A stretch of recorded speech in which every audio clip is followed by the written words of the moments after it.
Baik, Assalamualaikum warahmatullahi wabarakatuh.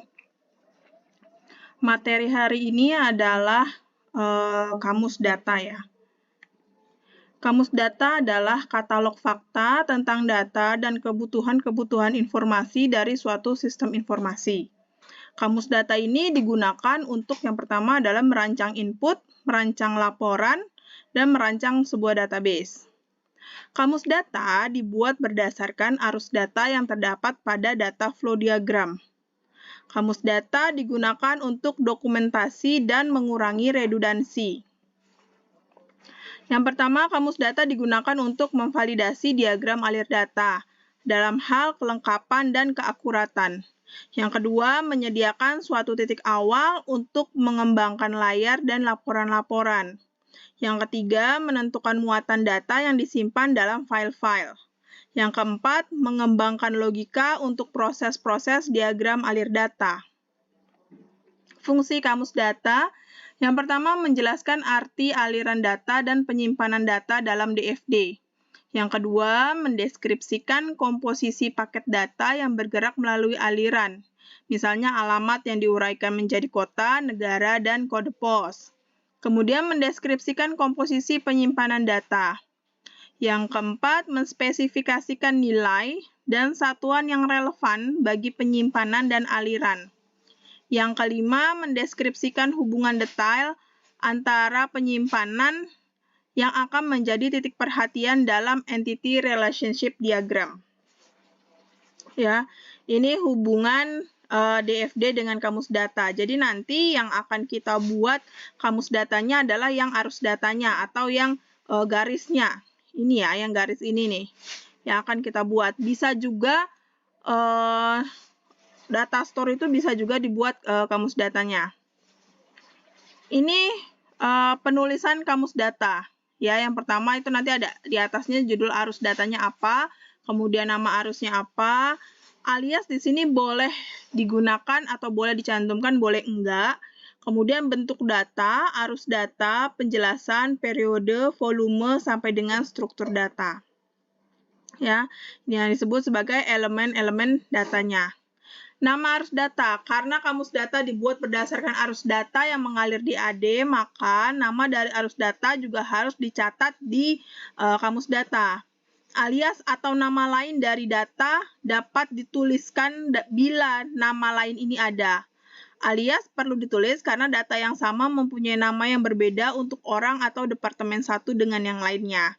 Jadi kalau memang si datanya ini antara satu departemen dengan departemen yang lainnya memiliki nama yang beda, ya boleh ditulis. Tapi kalau memang tidak perlu ditulis juga nggak apa-apa. Ya, jika memang tidak ada, tidak perlu ditulis juga nggak apa-apa.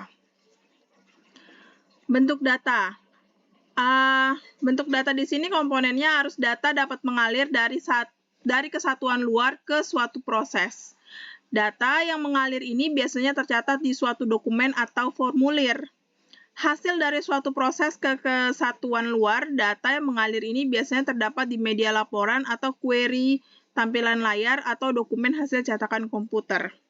Hasil suatu proses ke proses yang lain, data yang mengalir ini biasanya dalam bentuk variabel atau parameter yang dibutuhkan oleh proses penerimanya. Yang berikutnya, bentuk data di sini hasil suatu proses yang direkamkan ke simpanan data. Data yang mengalir ini biasanya berbentuk suatu variabel. Dari simpanan data dibaca oleh suatu proses, data yang mengalir ini biasanya berupa suatu field atau item data.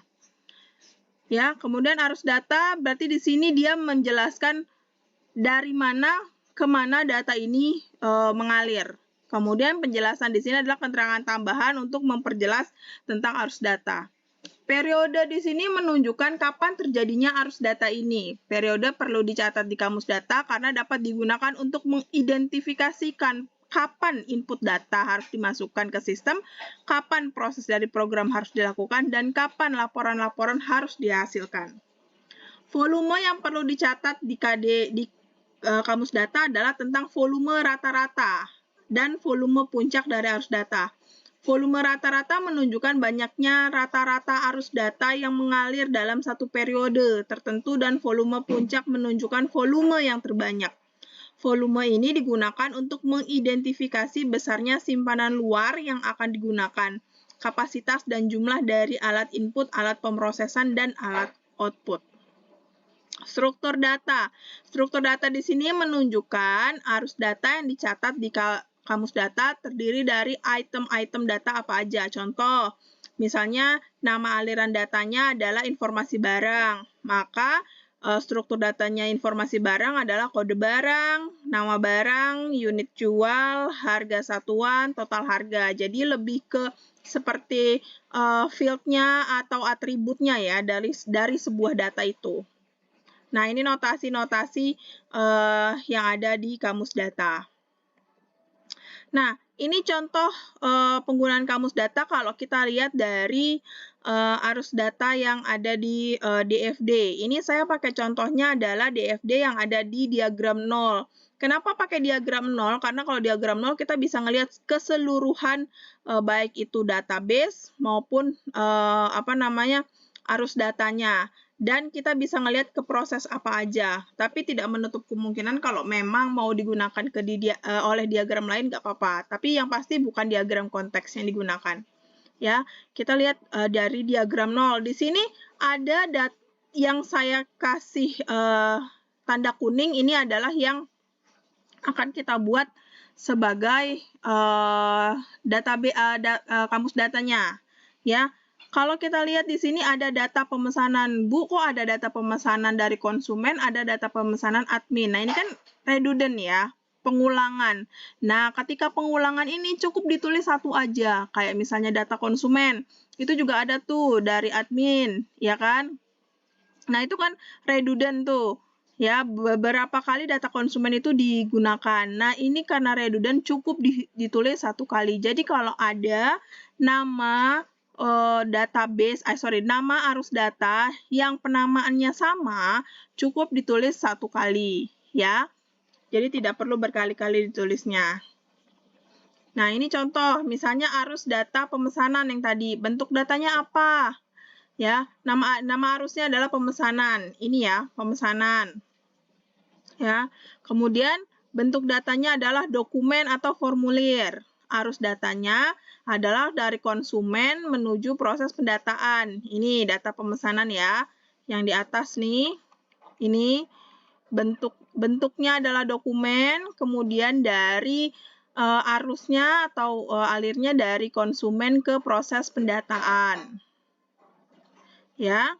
Kemudian di sini penjelasannya adalah admin memasukkan data pemesanan ke dalam database. Kemudian periodenya adalah setiap pemesanan kredit, ya. Kemudian struktur data isinya ada header, isi sama footer. Sebenarnya di sini boleh ada header, boleh ada isi, boleh ada header, boleh juga nggak ada header. Header sama footer sifatnya opsional.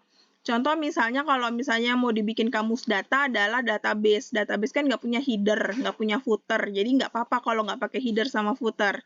Tapi yang pasti isi itu harus ada. Karena isi di sini isinya adalah field-nya atau atributnya dari suatu data tersebut. Jadi memang harus ada. Header atau footer sifatnya opsional.